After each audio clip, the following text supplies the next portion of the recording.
안녕하세요. 미국의 경기 침체 가능성에 대한 연준 및 IB의 시각평가에 대한 이야기를 해볼까 합니다. 6월 23일 국제금융센터에 나와 있는 자료고요. 여기에서는 뭐라고 얘기하냐면 인플레이션 위협에 대한 고강도 통화 긴축으로 미국의 경제가 침체가 온다, 리세션이 온다라고 이야기하고 있습니다. 연준과 IB 등의 시각을 얘기해 봐야 될 것 같습니다. 블룸버그 컨센서스로 대표되는 다수의 의견이 여전히 연착륙을 무게를 두고 있으나 좀 더 심해질 거다, 안 좋아질 거다라고 이야기하고 있는 거죠. 연착륙이 어렵다라고 얘기하고 있습니다. 그리고 미 연준의 파월 의장조차도 경기 침체 가능성이 있다라고 6월 22일 의회 정원에서 인정을 했습니다.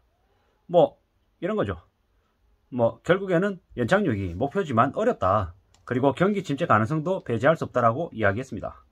이에 대한 우리는 어떤 대응이 필요할지에 대한 좀 대비가 좀 필요할 것 같습니다. 미국의 경제 성장률 전망치는 5월 말 2022년 2.7%, 23년 1.9%에서 현재 2.4%, 1.6으로 하향 조정했습니다. 왜냐? 여러가지 금융 여건 악화 등의 영향으로 이렇게 하향 조정한 거죠. 물론 여전히 좋은 상태다, 괜찮다라고 이야기는 하고 있지만 실제로 5월 말하고 비교했을 때 지금 현재 수준에서 6월 20일, 23일 수준으로 2022년에 경제 성장률을 2.7에서 2.4로 낮췄다라는 건 좋은 시그널은 절대 아닌 거죠. 게다가 2023년에 1.9%에서 1.6으로 내려간다라고 하는 건 22년 올해보다 내년이 미국의 경제가 더 안 좋아질 거다라고 전망을 하는 거죠. 그리고 물가의 정점은 2, 3분기에 8.5% 수준으로 예상하는데 이게 지금 현재 얘기할 때는 1960년대, 70년대와 같은 고착화 되지는 않을 거다라고 얘기하지만 이것 또한 두고 봐야 될 상황인 거죠. 하지만 확실한 거는 뭐라고 얘기하고 있냐면 IB와 블룸버그에서 연준의 성장률 전망치가 빠르면 2022년 4분기 노무라에서는 마이너스 1.4%를 찍고 2023년 1, 2, 3, 4분기에 마이너스 1.6%에서 마이너스 0.5%까지 찍을 거다. 실제로 2022년 누게로는 1.8%, 2023년은 마이너스 1%로 노무라에서는 전망을 했고요. 다른 곳에서도 2023년 3분기부터 마이너스를 보일 거다라고 하는 그런 이야기가 있습니다. 확실한 건 전부는 아니지만은 일부의 시각에 2022년 4분기부터 늦어도 2023년 3분기부터 경제 성장률이 마이너스를 찍을 수 있다, 리세션, 경기 침체가 올 수 있다라고 전망하는 것 관련해서는 매우 우려스럽게 봐야 된다라는 거죠. 미국이 저렇게 감기에 걸리면 한국은 어떻게 됩니까? 독감 걸리죠. 미국이 기침하면 한국은 감기 걸리는 게 한국의 상황인 거죠. 이러한 것들을 봤을 때 한국은 어떻게 예상을 하면 될 것 같습니까? 한국이 미국과 똑같이 동조 현상을 보인다라고 생각하면 되지 않을까 싶은 거죠. 미국이 저렇게 되면 한국도 마찬가지로 빠르면 2022년 올해 4분기, 늦어도 내년 3분기부터는 한국의 경제 성장률도 되게 안 좋아질 것이다, 매우 어려워질 것이다 라고 봐야 될 것 같습니다. 분명히 지금은 소수 의견이라고 하지만 상당 기간 동안 미 연준이 고강도 긴축을 지속해야 될 것이다. 또한 물가가 어떻게 되냐에 따라 가지고는 최종 금리의 기대 수준 또한 분명히 올릴 걸로 보여진다라는 거죠.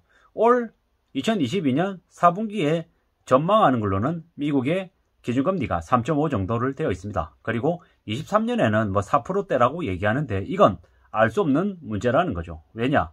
미국의 물가가 2분기, 3분기에서 8.5%, 8.6% 정점을 찍고 좀 그래도 관리가 되어 간다라는 그런 모습을 보이면은 그래도 괜찮을 수 있죠. 근데 미국의 물가가 예를 들어서 3분기도 8.5% 후반대, 그리고 4분기도 똑같다라고 하고 2023년 1분기에도 8.5에서 9%대를 계속 내보인다라고 하면 어떻게 되겠습니까? 기준금리를 올리는 수준은 더 높아질 거다라고 봐야 된다라는 거죠. 불과 6개월 전, 불과 1년 전만 해도 미국이 이렇게 자이언트 스텝을 할지, 빅스텝을 할지 미처 생각도 못했었죠. 근데 지금은 도저히 물가가 감당이 안 될 정도로 미국의 경제가 문제가 생기니까 가파르게 올리는 거죠. 그렇게 가파르게 올리면 그와 관련되어 있는 많은 신흥국이나 한국과 같은 나라들은 직격탄을 맞을 수밖에 없다라는 거죠. 지금 이런 상황인데 부동산을 한다, 주식을 한다, 코인을 한다라는 건 사실상 자살행위다라고 봐야 되는 거죠. 어떻게든 자기 자신의 자리를 최대한 잘 지킬 수 있게끔 정말 정신줄 부여매고 살아야 된다라는 거죠. 지금은 대충 적당히 지내야 될 시기가 아니라는 말씀을 드립니다.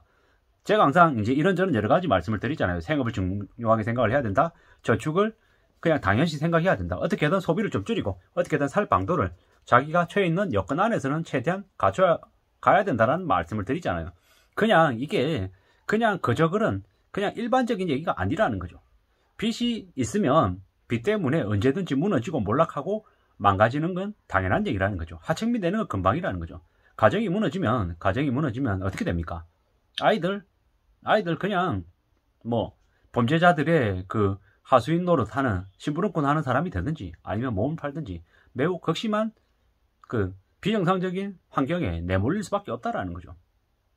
뭐 그리스가 경제적으로 몰락하고 나니까는 그리스의 여의사조차 매춘을 하러 나선다라는 거죠. 왜 그러겠습니까? 가족들이 굶어 죽고 배를 골고 있는데 그 가족들을 먹여 살리기 위해서 하는 활동이라는 건 범죄를 저지르는 거 말고는 정말 남의 돈을 뺏거나 남을 죽이거나 상해를 입힌 그런 것 말고는 웬만한 건 다 용인이 된다라는 거죠. 왜?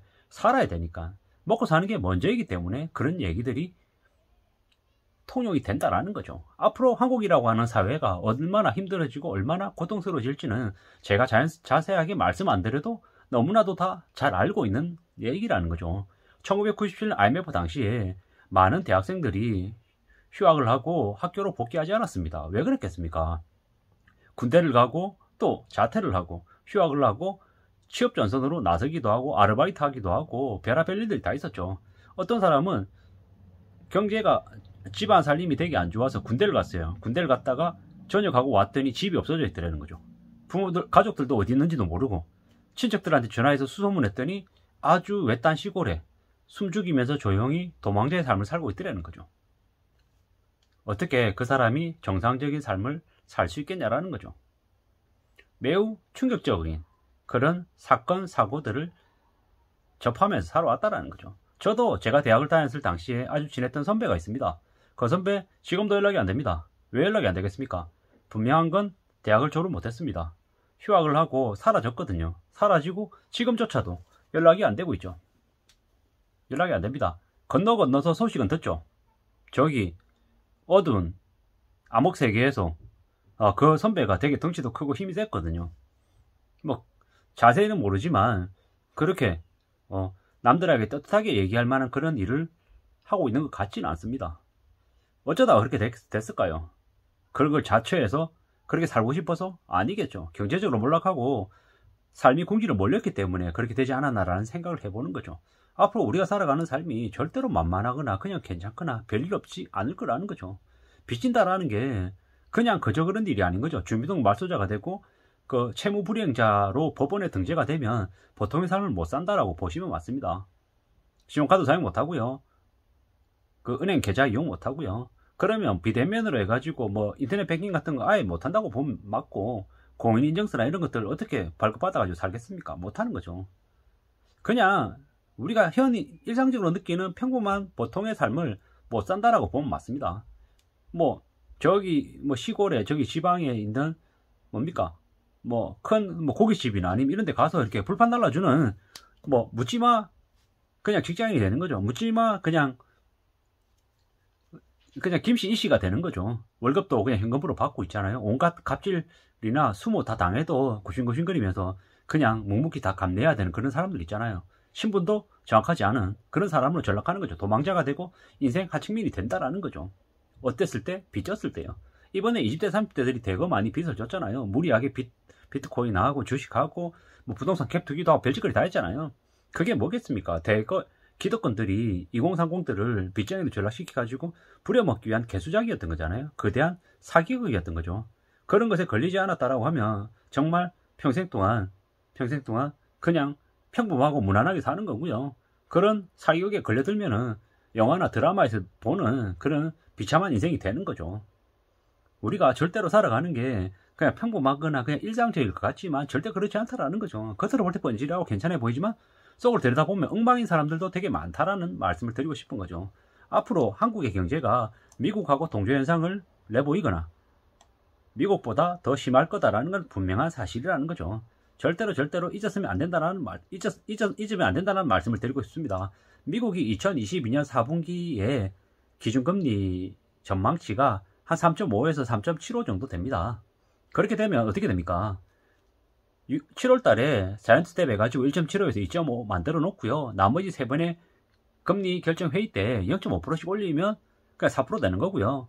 뭐 베이직 스텝 하면은 2.5에서 뭐 한 3.25 되거나 3.5 되거나 그 정도 되는 거죠. 2023년 1, 2, 3, 4분기에 대한 전망도 있는데 그거 좀 두고 봐야 될 얘기일 것 같습니다. 왜?